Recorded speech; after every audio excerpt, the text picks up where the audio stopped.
Hey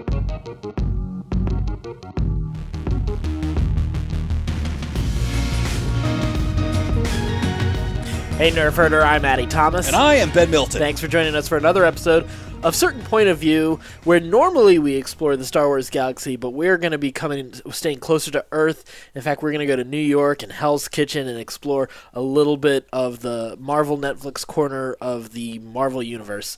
And we're going to get to that in just a bit, but I just want to remind you can go to our website, certainpov.com, and check out all of the podcasts that are part of Certain Point of View. And that's everything from this podcast to Another Pass with Case Aiken, The Scruffy Nerf Herders, Fun and Games with Matt and Jeff, Reignite, all sorts of podcasts that are part of our growing podcast nerdy family.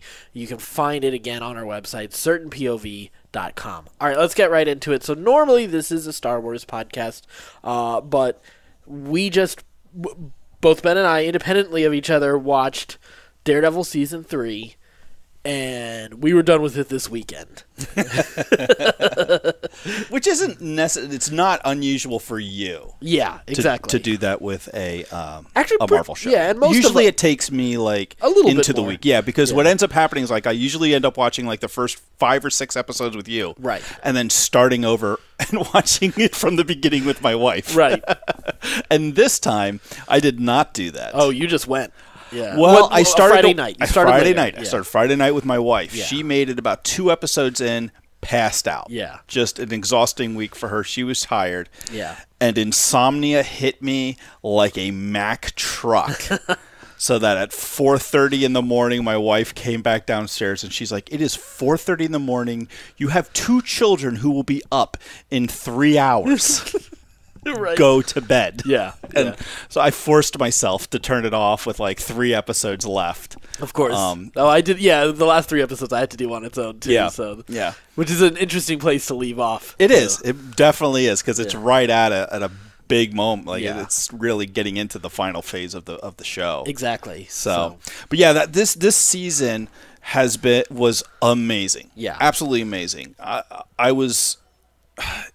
It was like a perfect arc for the Daredevil story. It was very reminiscent of Season 1. And right now we're going to keep this spoiler-free for just a little bit. And then we're going to get into it. Yeah. Yeah. But this is everything I loved about Season 1 and then just built on that and just took it to a great, great direction.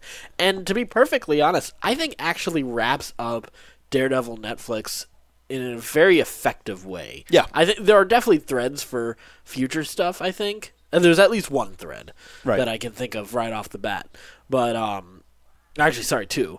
But, I think that there's places you could go with the story, for sure. There's other villains you could introduce. There's other stories that you could tell with these characters. But if you didn't, and this is where it stopped, this would be totally satisfying. Totally satisfying. Yeah, I wouldn't have a problem with them leaving. In the same way that Westworld Season 2 felt very much the same way with me. Yeah. Where I was like, this is a great place to stop this series. Yeah. I don't necessarily want you to keep going because this is such a good place to end. Right.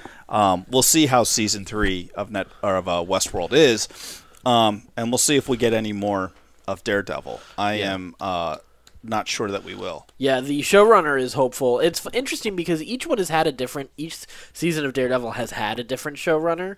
Because the first one was started by Steven. He's the guy who directed Pacific Rim 2. You have this thing called the internet right in front of Oh, you. right. Yeah, that's a crazy thing. Let's try to use that. Well, Drew Goddard originally started the series, but didn't stay with it on Season 1. And then... I'm looking it up now. Right.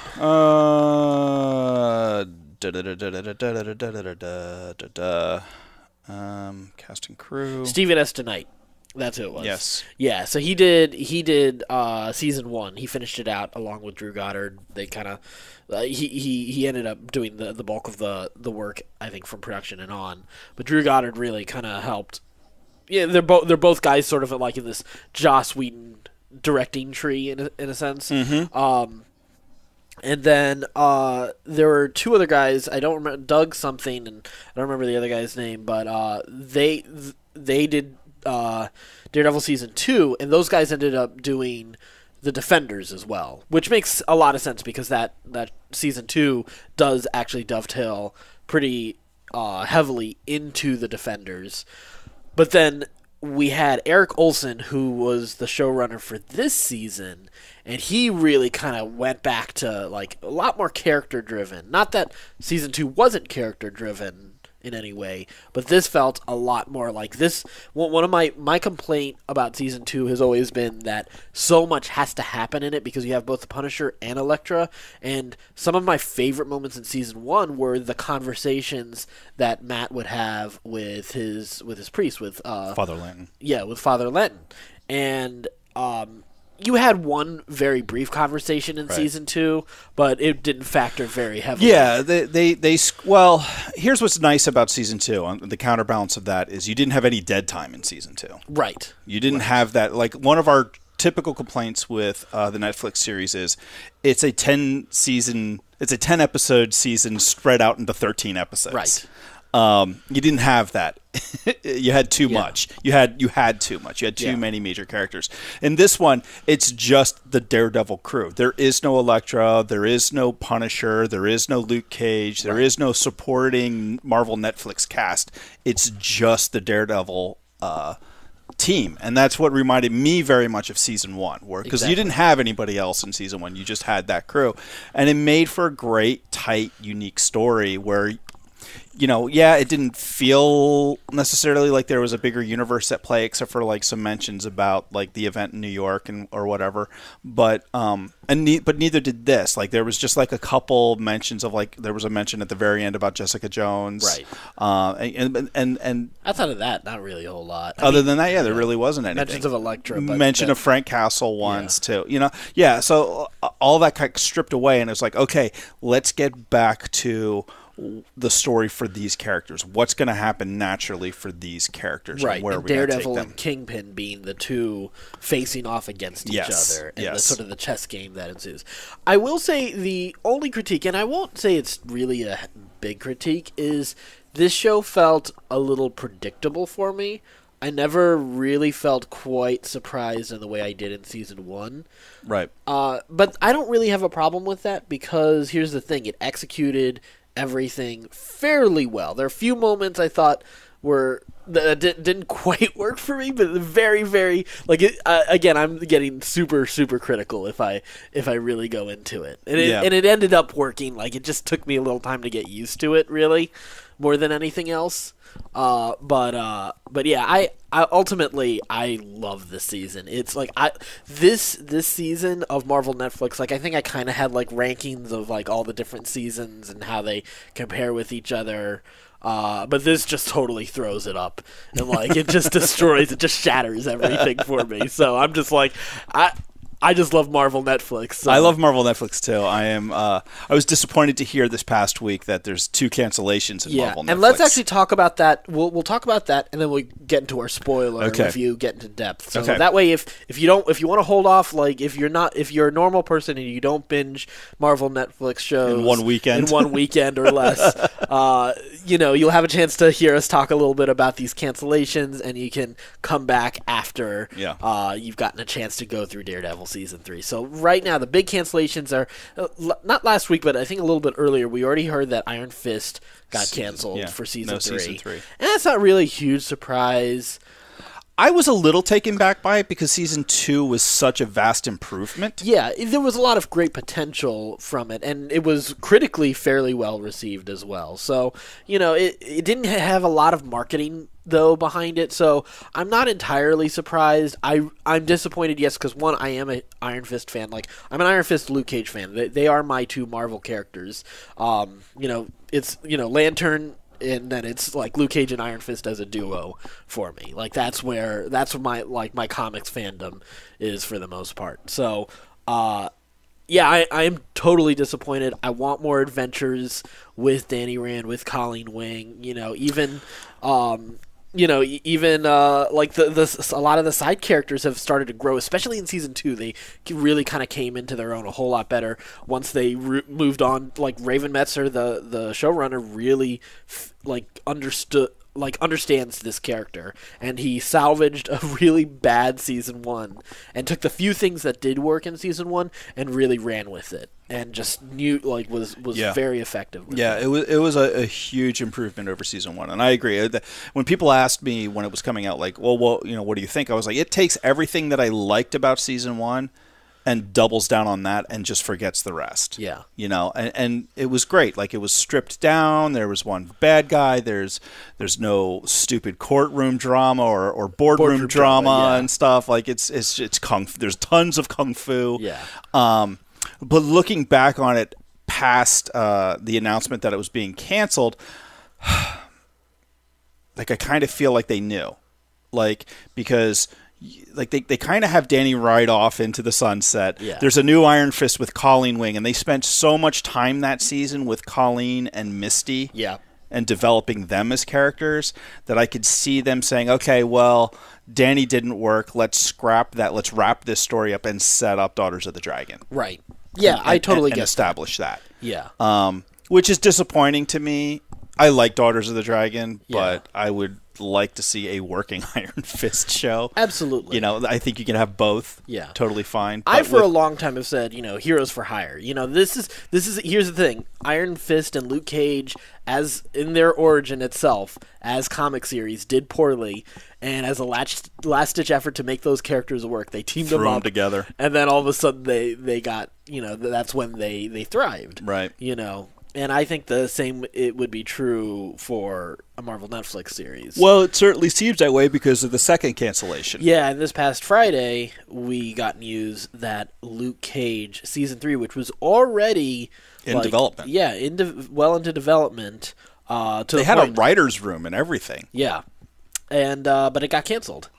Allegedly, it was given the creatives differences label of why it was being canceled. Yeah, which could be a multitude of reasons. Right. The creative differences tag covers a lot of sins. Yeah, exactly.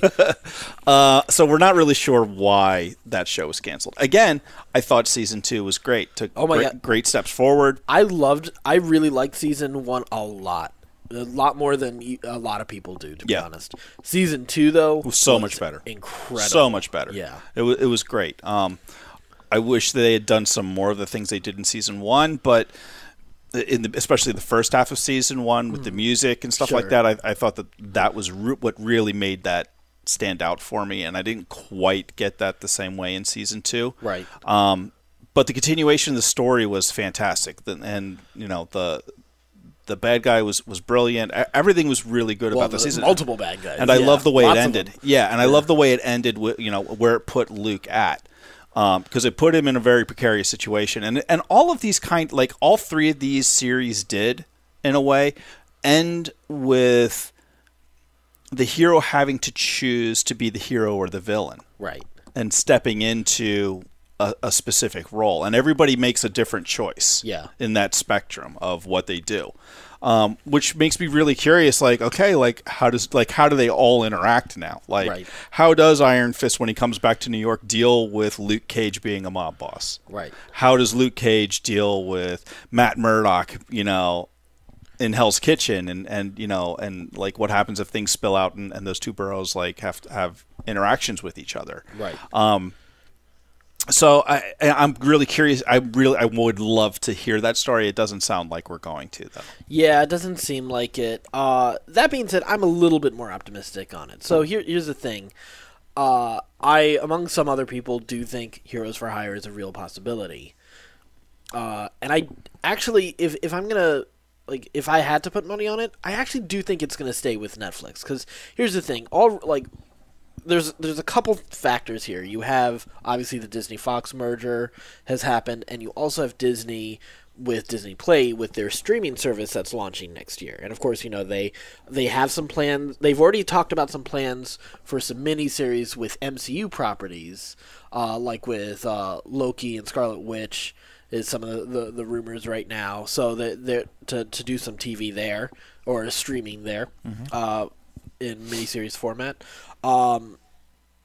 But then they had also kind of said, hey, we're leaving these characters with Netflix. We're not going to really give them any new characters. Ted Sarandos of Netflix also kind of said, these are our characters to work with. That's the deal we have right now. Now, of course, that could totally change.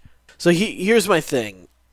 So I think there are three possibilities here. I think, one, it stays with Netflix, goes to Heroes for Hire. I think this is the most likely possibility just because, Marvel, the cinematic universe and Feige have already kind of passed on these characters and let them go to Marvel TV, and Marvel TV made this deal with Netflix. I think the other option is, yes, Marvel TV takes this to the Disney streaming service. My only thing about that, unless, of course, and this is, again, entirely possible, is unless they want to make these characters PG-13, it's not. I don't think it's going to stay on the Disney streaming service. And you could make these characters PG-13. I don't know if they necessarily want to, though. But I don't think the Disney streaming service is going to have any R-rated content on it. Didn't we talk about this? And there is, what about all the Miramax stuff? But then why not keep it with Fox, with Netflix at this point? Because you're going to attract subscription. No, but again, you can't say that it's going to be on your streaming service. If it's going to, why would they put it on their streaming service with the Disney name brand if they if they're going to get, I don't think it'll be an R-rated version of it, basically, on the Disney streaming service. I think that Disney's You think the R-rated content's going to make it on the Disney streaming service? Yeah. Yeah? Yeah. It'll just be behind a parental block wall. I guess it's possible. It also seems Disney's had it, Disney owned Miramax. Absolutely. No, I know, but do you think they're going to create a new streaming, secondary streaming service for that? No.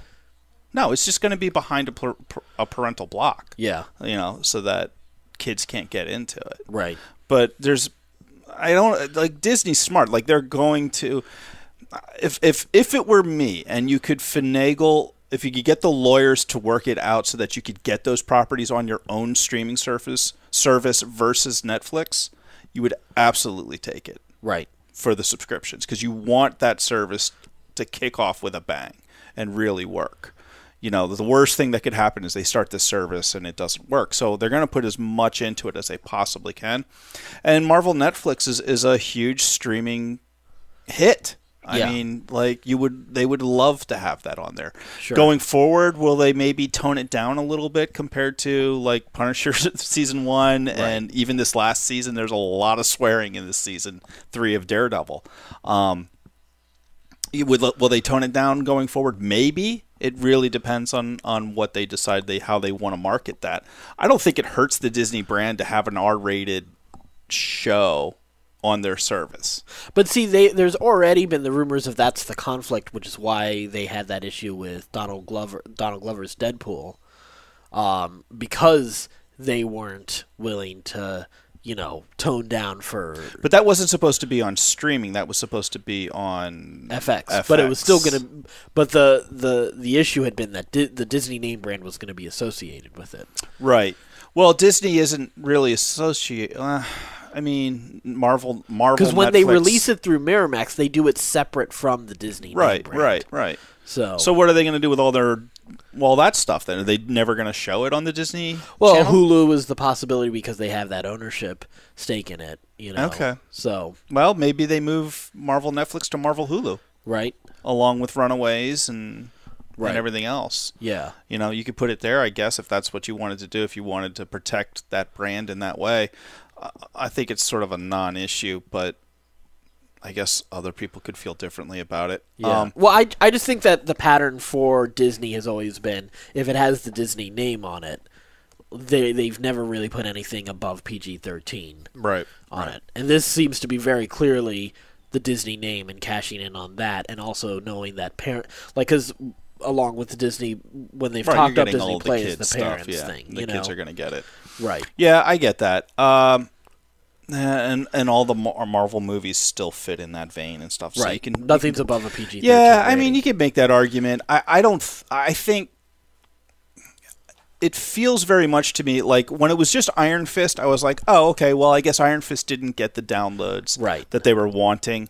But then when Luke Cage got canceled, it seems to indicate there's more of a plan. More of something. There's something going on behind the scenes we're not privy to. And Netflix is notoriously silent about this kind of stuff. Right, and I do think that leads to and I think the entertainment industry in general is often but Netflix doesn't even tell you how many downloads shows get, including the people who make the shows. Absolutely. But that being said, I think the third possibility is there a chance that the MCU may take another swing at may actually be taking another look at these characters? Well, that's an interesting question because, these guys have been contracted for a while. They're, like Charlie Cox is starting to look a little older. Yeah, he's still great. He still makes a great Matt Murdock, but he is getting it's the Iron Man issue of like how long can this guy be Iron Man before you have to recast? Right, and how long. And how financially responsible is it to continue to give these guys pay raises for each season and stuff like that versus just hitting the reset button, recasting, and starting over, a couple of years down the road when everybody is really hankering for it again. Yeah. And I think that's a possibility too. Yeah. That, because of the success that these shows have had, that perhaps the price tag is getting a little pricey for Netflix to pay for these shows as well. Right, because they're paying for the licensing on top of all the production costs. And these production costs are getting expensive. Like, they're shooting in New York. Yeah. Like, these are expensive shows to shoot, I imagine. So we'll see. We'll see what happens. I am not feeling great about Marvel Netflix's future. I feel, especially after watching this season of Daredevil, this kind of wraps it all up. Like, everybody is kind of all the major players that we have. We have Luke Cage, Daredevil, Jessica Jones, and Iron Fist are all kind of in a place where it's wrapped up. Right. Well, Luke Cage isn't, but yeah. Luke Cage is and isn't, It isn't. But it's very clearly a setup. Yeah, but you could leave him there. Yeah, you could. He could be there. You could have him just as he's the boss, and that's how he controls Harlem, and that's how Harlem stays under control. That's the story. Yeah, you can make that case. It's not the Luke Cage story we're familiar with, or necessarily want. It's we want Luke to. I think the only thing though that because Luke Cage does end with him saying, choosing not to meet with Claire and stuff like that. And that's the other thing, too. Claire goes away. Yeah. She disappeared early in that season, and we have not seen hide or hair of her since. That's true. Well, it's another signal that they're kind of moving on. Yeah, that's true. Because she's such an integral part of all of those stories. She's the one who ties all that together. Yes, but it was also kind of forced in Iron Fist. It was forced in Iron Fist, but that was the purpose, and then they were just like, nope, she's off, she's out, she's gone. Right. She's had enough, and we're not going to pay her to come back, and that's it. Again, to me, that's sort of a looking back at it, at the time I was like, oh, interesting choice to have Claire go away. But now I'm like, oh, I wonder if that was just a signal of what's been happening behind the scenes that we didn't know about. With Netflix. Well, except we know that season 3 was already well into development with Luke Cage. So, but again, creative differences. Yeah, absolutely. And we saying, hey, we gotta bring Claire back. Right. No, you don't. But I think that's just one of those decisions that it's not I don't think Netflix was saying, Claire write her off or whatever. Exactly. Maybe. I don't know. If it's a money thing, when you start talking about producing and money and stuff like that, right? Those are decisions that do get made. Right. How much was it going to cost? We can either hire her or we have to cut an entire episode. I don't know how much she makes an episode or whatever, or what the decision would have been. Sure. But it's a possibility. Yeah. While we're just making shit up. Right. All right, so let's move on to the spoiler version of our review of Daredevil Season 3. So, of course, if you have not had a chance to finish the season, this is the time to just pause and just come back after you finished it out. So, Daredevil Season 3. Wow. They should have called it... They shouldn't have called it Daredevil Season 3. They should have called it Kingpin Season 2. Yeah. That's what they should have called it. Right. D'Onofrio's Kingpin is so frightening. The best. So frightening. He's way more believable and frightening than the Kingpin has ever been in comic books. Oh, for sure. For sure. Back when he was just hugging someone to death in in Spider-Man cartoons. Yes. But it's interesting, and it fluctuated, and you could tell they couldn't do it as much as they wanted to, but they play a lot with camera angles and framing with him to try and make him look huge in a lot of shots and dwarfing over people. Yeah. And then you have other shots like at the wedding sequence where it's like, oh, he's just a dude. Sometimes that's one thing that I did bother me. In that last fight, he looks great. Yeah, he's totally brutal, and they do a great job of hiding the fact that he's a normal sized human being. but there was a couple times where I was like, I wish they had the money for the special effects budget to just enlarge him and just make him bigger so that he looked consistently large. Yeah, because they do some really great shots where he's just towering over people and just fills up the whole frame with his back, and the person in front of him just looks really small in comparison. The wedding felt like a bit like it's not, yes, it wasn't a cheap hotel, it was a nice hotel, but it did feel a little like, oh, seems a little less pomp and circumstance than I would have expected, and he does blend in to everybody else at that point. So. Yes, but I also felt that was a Marvel Netflix thing, is where they don't try to obviously Juggernaut is an unfair expectation, but they were never going to make him Colossus. No, I don't need him to be 7 feet tall. Right. But I do need him big. You sumo wrestler big. Right. So that when he is just manhandling Daredevil or one of his minions or Bullseye, that you go, oh yeah, this guy is a physical monster. And his wife talks about it when the brutality of him, and just how menacing his physical stature is. Yeah, and then you see him, you're like, I mean, he's a bigger guy. He looked intimidating all the way through. So, and the white suits, having him in the white suits this time was great. It was great. Awesome. No, it looked great. It looked great. I just needed him to be a little bit bigger. And when in the fight where in his when he gets I keep on want to say ganked. Shanked. When he gets, exactly. Sorry, I'm in still MMO terms right now.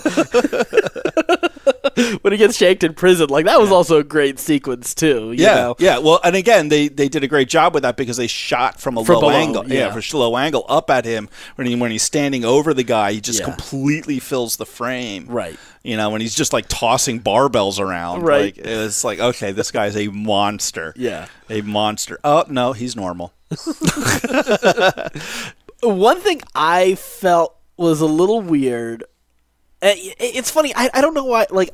Here's one thing I really love. The fan service was not too fan servicey. When they mentioned that the code name for Fisk is Kingpin. Mm-hmm. I was like, oh, okay, that's a great way to make that, instead of it's still his idea, so it's still the vanity, of this character, and he is totally owning that persona, and this is who he's evolved to, but it's not as in your face as some, comic book villains can sometimes get to be. It fits within this Marvel Netflix world. Right, yeah.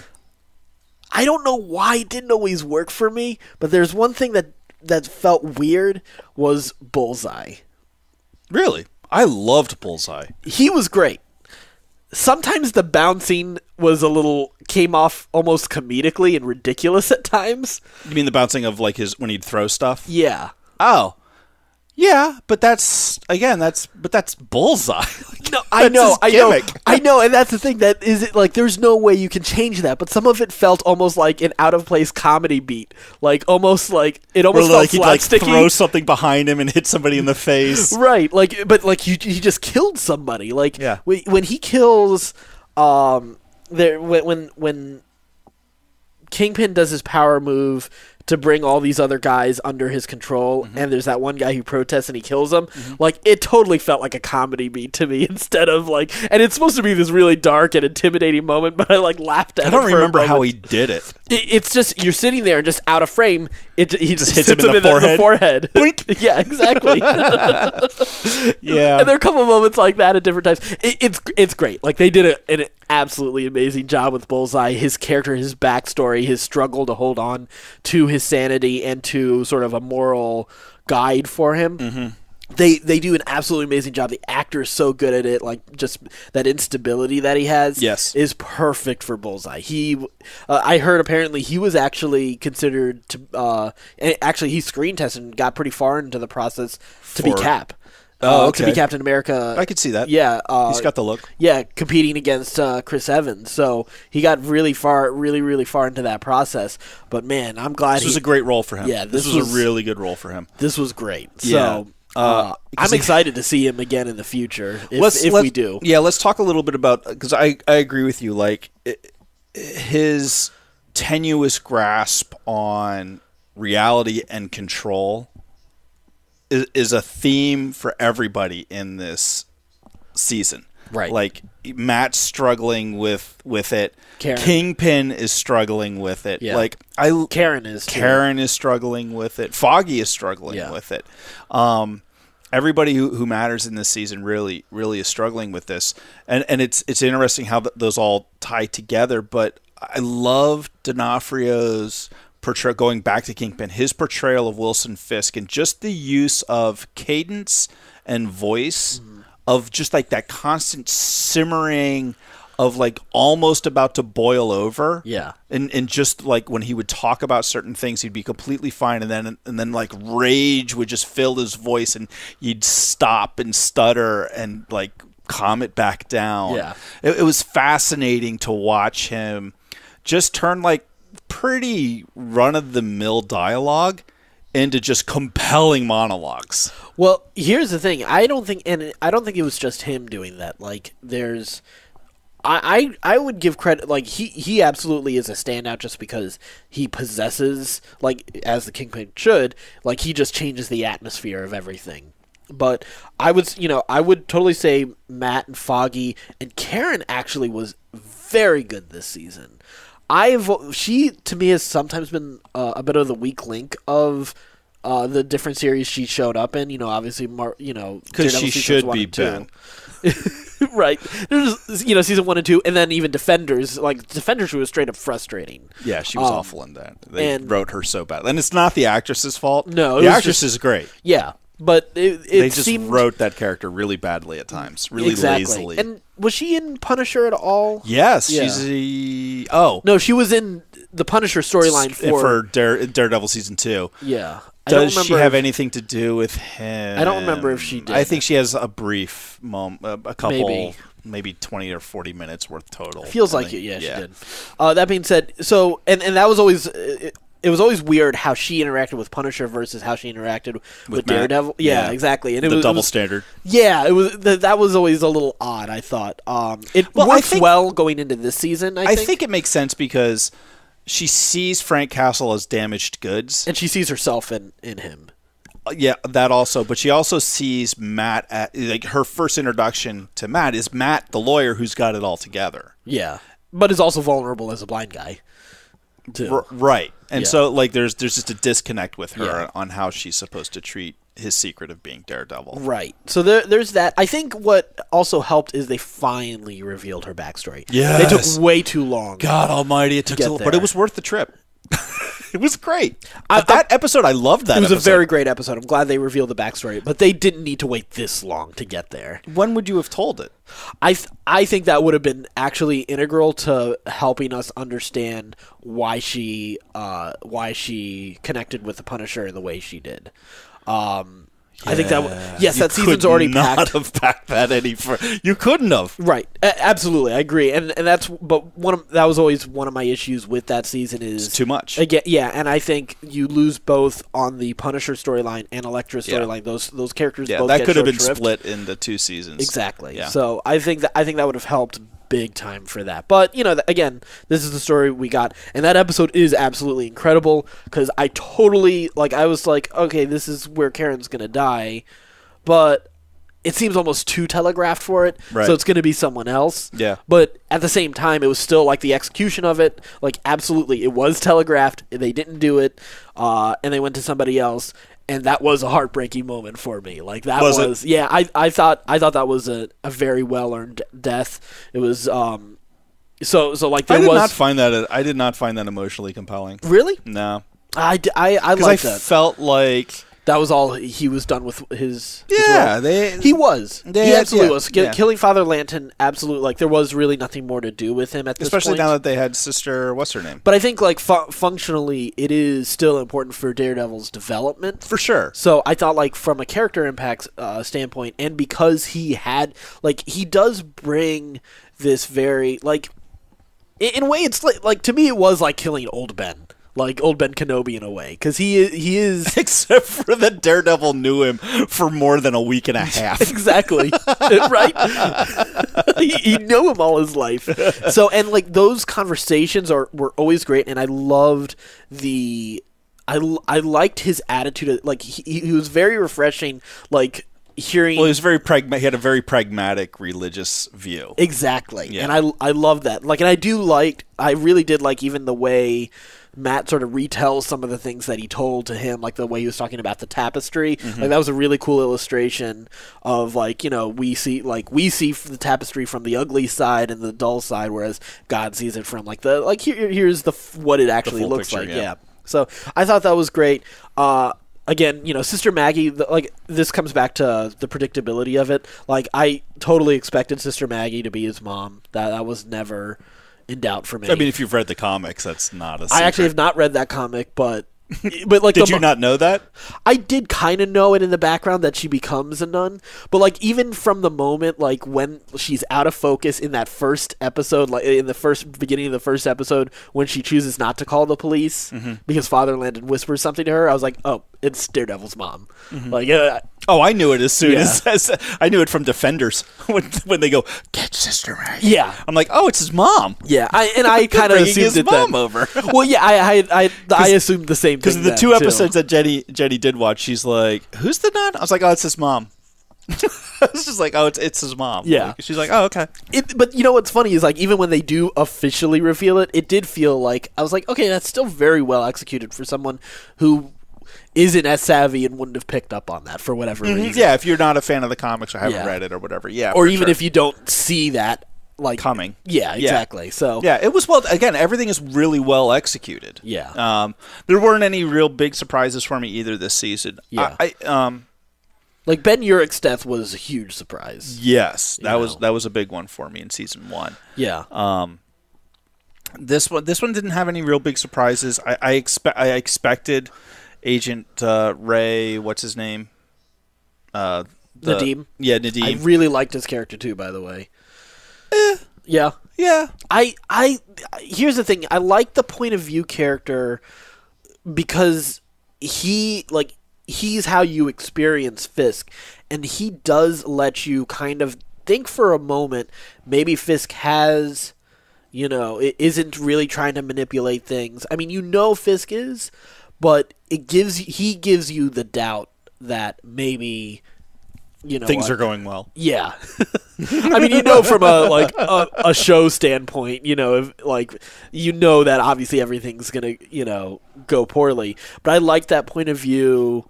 Again, I wasn't shocked at all when his boss turns on him. Like, the moment they walk into her house and there's, like, plastic still up everywhere, and she's like, oh, contractors are, you know, whatever crap excuse she comes up with. I was like, oh, someone's gonna die. It's too easy to wrap a body up in that. Exactly. I had the same thought, too. Yeah. But that's because we're so well-versed in, you know, in movie lore and how things are done. Yeah, but I will say, like, when the gun went off, I did jump. Oh, did you? Yeah, I was still. Well, it was like 3:30 in the morning. Oh. I had like 4 hours of sleep in the last 48 hours. So yeah, I did jump. I will admit to that. Yeah. But I wasn't really surprised. Yeah. I was like, oh, I didn't see it coming. I was just like, the noise startled me. Yeah. You know.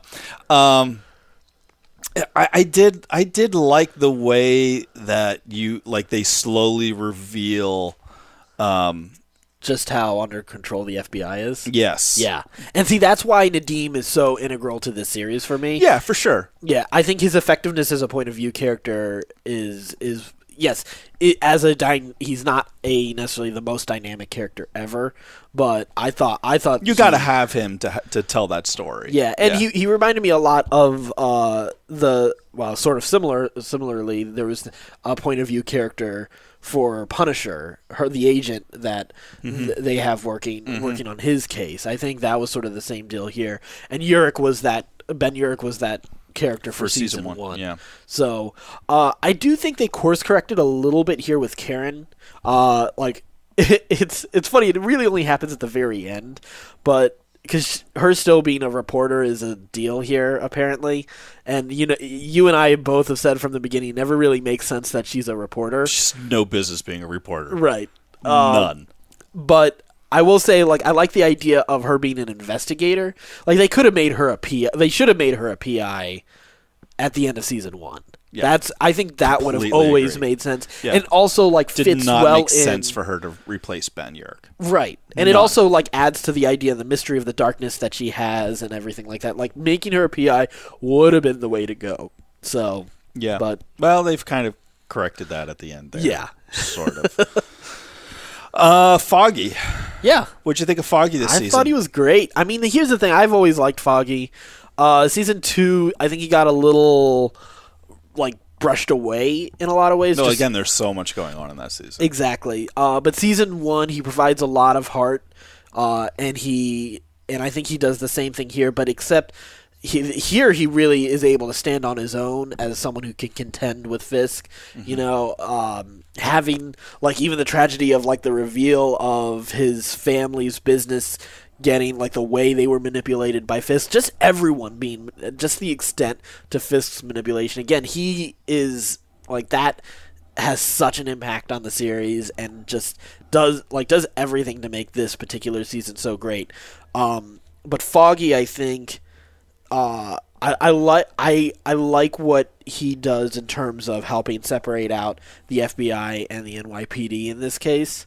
I think that does so much. I liked his interaction with Blake Tower, who was also in season 2 of Daredevil, and who was connected mostly to the Punisher storyline in that season. Yeah. So it was a nice way to bridge that. Yeah. Yeah, exactly, and to still have some legal drama in this.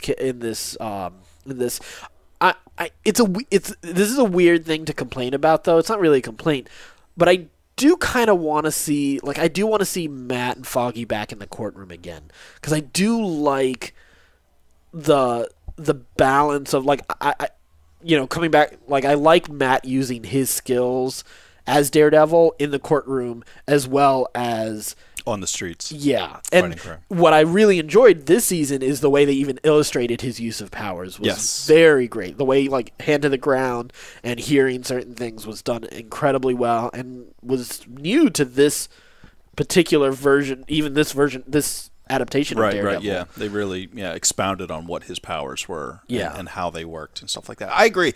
I thought Foggy was a breath of fresh air and a much needed point of view of optimism. Yes. In this series, because Matt is so negative, and so dark, and Karen is down this dark path, and everybody is just, and Nadeem is going down, is having his fall from grace, and Foggy is the one constant in this. Foggy. Father Lanton, and then Sister Maggie. Although Sister Maggie has some real pain that she has to work through as well too, though. Yeah, but she's a little. She is always a constant encourager and motivator for Matt, even when she screws up. Absolutely. I did like her backstory as well. I thought that was well done. Yeah, and I you know what I also really liked? I loved the way that they cut into Matt's head with Fisk and his dad and the conversations he had with them as well. I thought that was really creative and fascinating to hear the inner monologue that he's dealing with to kind of get flesh him out, because he really was kind of one note for a lot of this season. So it was good to have sort of like an inside view of what's going on in his head, right? So that you can kind of justify his actions to a point, because he's fucking crazy. Yeah, pretty much for most of this season. Yeah. So it was good. It was really, really masterfully well done. I think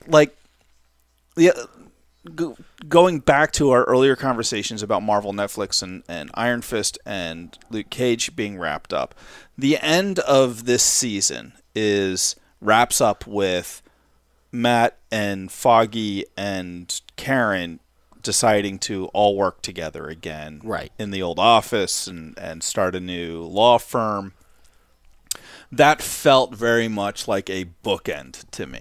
Yeah, for it felt series. Yeah. This felt like a satisfying, even though there's I the two threads that I think do exist are even though Matt has made his deal with Kingpin that he'll kill Vanessa, his wife, if he tries to pursue Karen or Foggy.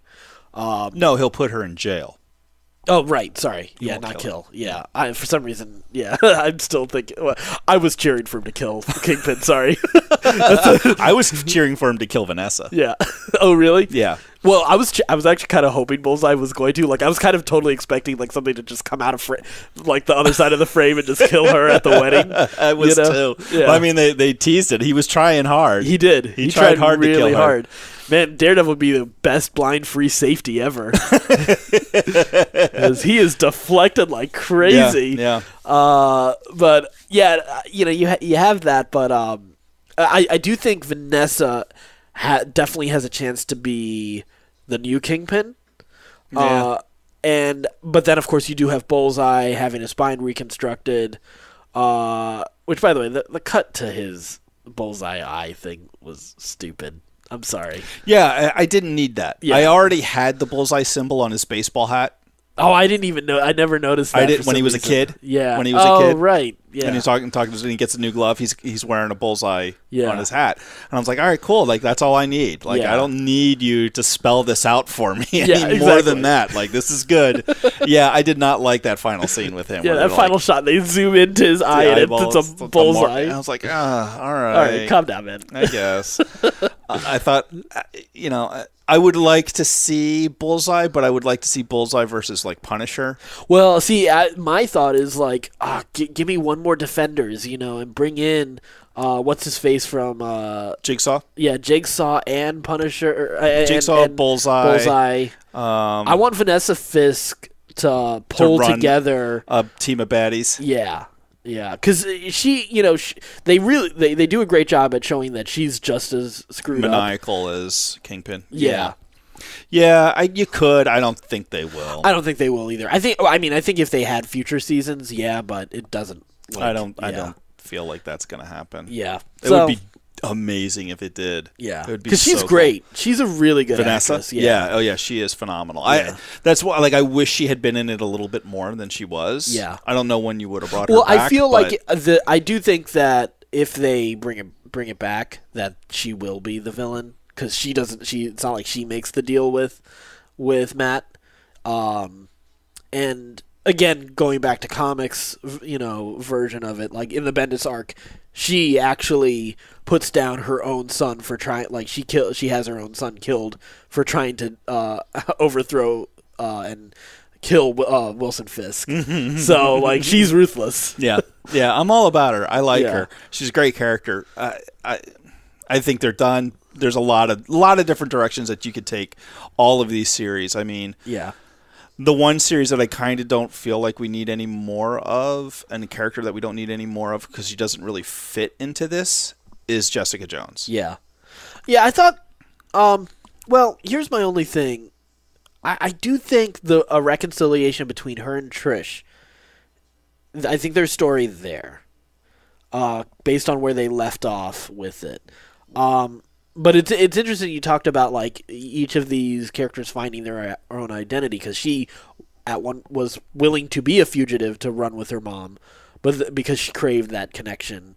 But then ends up, obviously through all those circumstances, she loses her mom and she comes back to New York and everything. So now it's finds a family. Sort of, but I think there's still that reconciliation with Trish. I think Trish, I think, has some interesting. Well, because we haven't really seen her go full Wildcat yet, right? And I think that that's a possibility there. And I don't get the sense. I mean, who knows? Like they could pull the plug on Jessica Jones season 3, but I think for a lot of reasons outside of the quality of Jessica Jones, I don't think they're going to pull that plug just yet. I think they'll let it get to season 3. What she means as far as like having a female, like having a female showrunner, having all female directors, having a female protagonist. But you can make, and I agree that's all important. That's all great. But we could say the same thing about Luke Cage. Yeah, like it was all black directors and stuff, true, and primarily a black cast. You can make that argument. They still canceled it. We are in the era of Me Too and all that stuff, and it's fine. I just don't think that there's much left to do with Jessica herself. Yeah, there's ancillary characters. Like I'm curious to see what happens to Wildcat and Trish, but I'm not. Hellcat. Yeah. But I'm not. But as far as Jessica goes, like I feel like you're at a really good stopping point for that character because I think you're close to it. Because I mean the only thing that's missing is she hasn't made up with Trish, but you know what? She made Trish and Malcolm. She still has effectively pushed a lot of people out of her life. Yeah, but she's also she's pushed a lot of people out of her life that she had a toxic relationship with. Yeah. She had a very unhealthy relationship with both of those people. That's true. And it's good for her to have them out of her life now, right, where she can just focus on herself and the people who are close to her that she does have a healthy relationship and the with. more I hear it, I'm hearing it in my head, it sounds like a repeat of what they just did with Daredevil. It is. Him reconciling with Foggy and Karen. Yeah, it really would be. Like, it would be like, oh, well, we've already seen this. Yeah. I mean, it might be compelling. Yeah. But it's not something that I'm jonesing after. Again, these things just come out of my mouth. I don't think about them. So, I don't know. Like, I feel Marvel Netflix is done. Yeah. I do feel it. Like, there's more I want to see. Frank Castle's in the same boat. Yeah. Like, Frank Castle. Well, they've come too far. Like, we're getting to season 2 for Frank Castle at this point. There's no, like... How far are they into production on that? I mean, they're shooting. They've been shooting. Okay, so we are going to get another Punisher. Yeah. Thank God. Yeah. I mean, they're not going to shoot it and be like, all right, guys, we're pulling the plug. But if it did pull the plug on it, I'd still feel good about where Frank Castle's character is. Yeah, like, he got reconciliation with the guy who killed his family. And now he's he can just be the Punisher now. Absolutely. I don't particularly need a season 2 of Punisher, as awesome as season 1 was.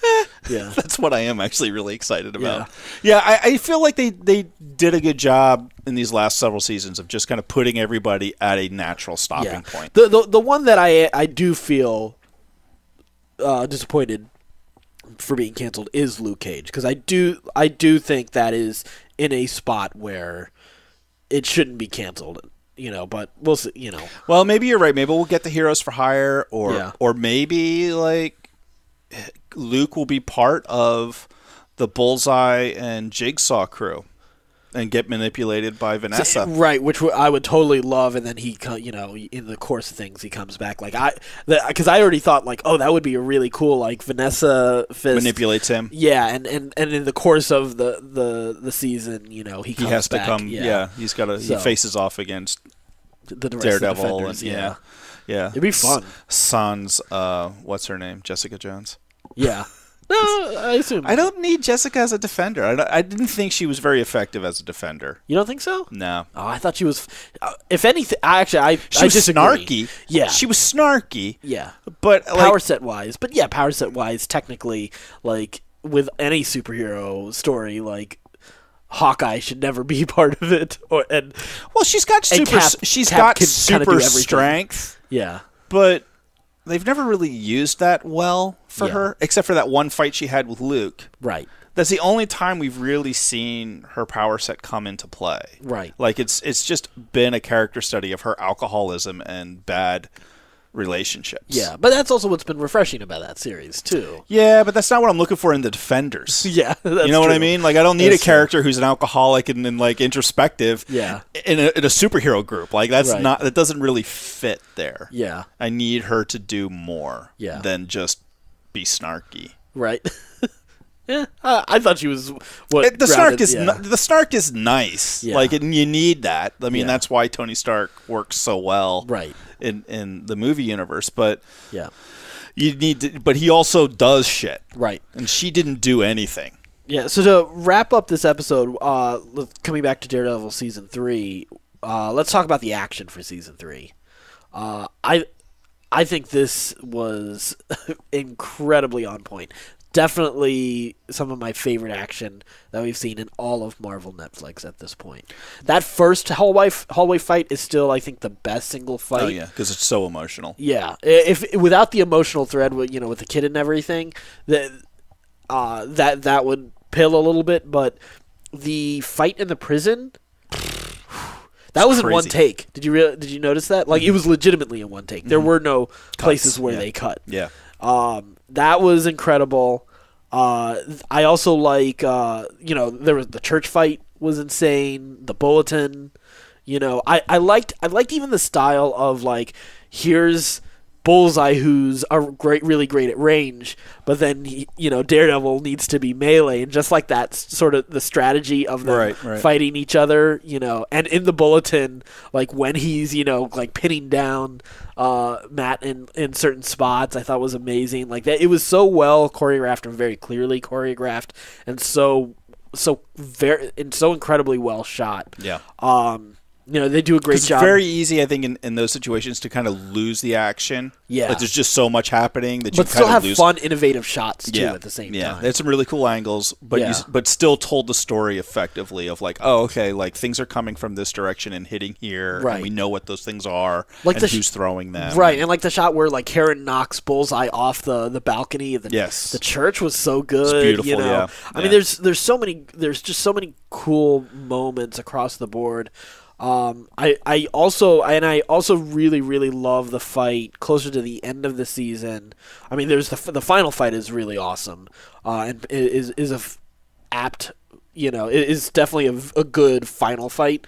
But I think maybe my favorite fight of the season was Nadeem and Matt in daylight in the city where Matt's still pretending to be blind, and they're going through the cars. Yeah, I thought that was trying really to get fun. out of the hit because there was a lot of, like, a little bit more ingenuity with that. Yeah.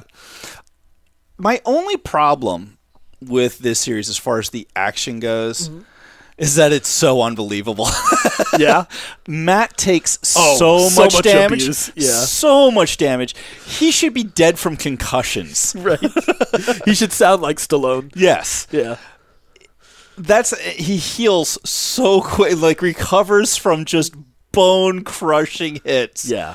So quickly that is like, there was a couple times where, like, it was so bad where I was just like, I could, like, it was distracting for me. I was like, come on, that guy was just almost dead. Yeah. Right. And he's just all right, well, let me put a new shirt on. I'm fine. Right. Well, when he has the scissors in him, I was just like, yeah, he's got the scissors in him. They just pull him out, suture it up. No big deal. Yeah. He's totally fine now. It doesn't break back open. It doesn't ooze or keep bleeding or anything. Yeah. He's fine. He's sutured up. Yeah, he's still flipping. He's got, like, these god-awful bruises all over his body that are just horrid, but he doesn't seem to mind at all.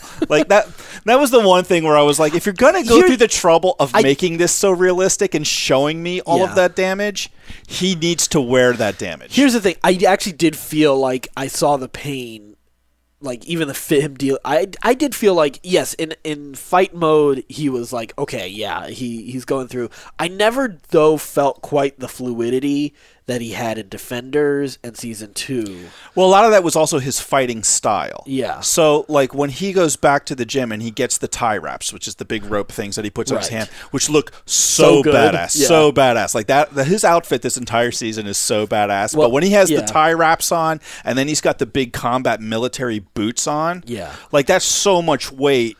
Like, they did a great job of choreographing that, of Yeah. like, okay, he knows he's got to get in close, so he's got to protect himself and protect his hands and wrists and stuff like that. Right. And his boots and his ankles and stuff like that.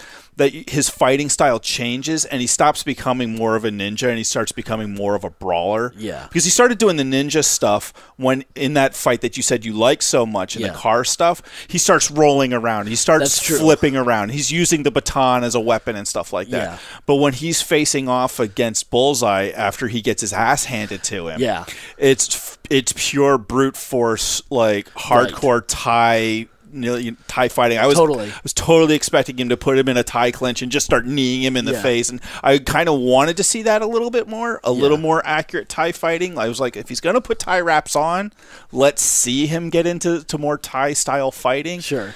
And he did a little bit. There was a lot of leg kicks, and there was a lot of like real hardcore body shots and punching and stuff like that, which is part of that. But I think that's why you're saying. But I never felt like he wore the damage though. Okay, you know what? Like, it never slowed him down. He was never like, oh, I can't use my arm, because I have a pair of scissors sticking in my shoulder or anything like that. It never slowed him down, except for like, you'd have like, oh, it's hard to put on a new shirt. Right. Yeah, I guess you're right. And that's it. That's the only thing that bothers me about Daredevil and how they've done the action, and it's in all three series. Like, it's in all three series, and they did it with Punisher too. Like, Punisher just takes an ungodly amount of abuse, right? Wipes his face off, and is just like, all right, whatever, let's go. Like, that's the one thing that irritates me a little bit. Yeah, that takes me out of it. I watch way too much fighting to be able to separate that. I'm like, oh, that guy he's dead. Like, there's no way. Well, anyway, so that about wraps it up for us on Daredevil Season 3. Let us know what you think. You can find all of our social media on our website, certainpov.com. Just go to our website, and you can also check out everything from Patreon to all of the other podcasts that are part of the Certain Point of View family. Again, you just have to go to our website, certainpov.com. And until next time, stay scruffy, my nerf herder.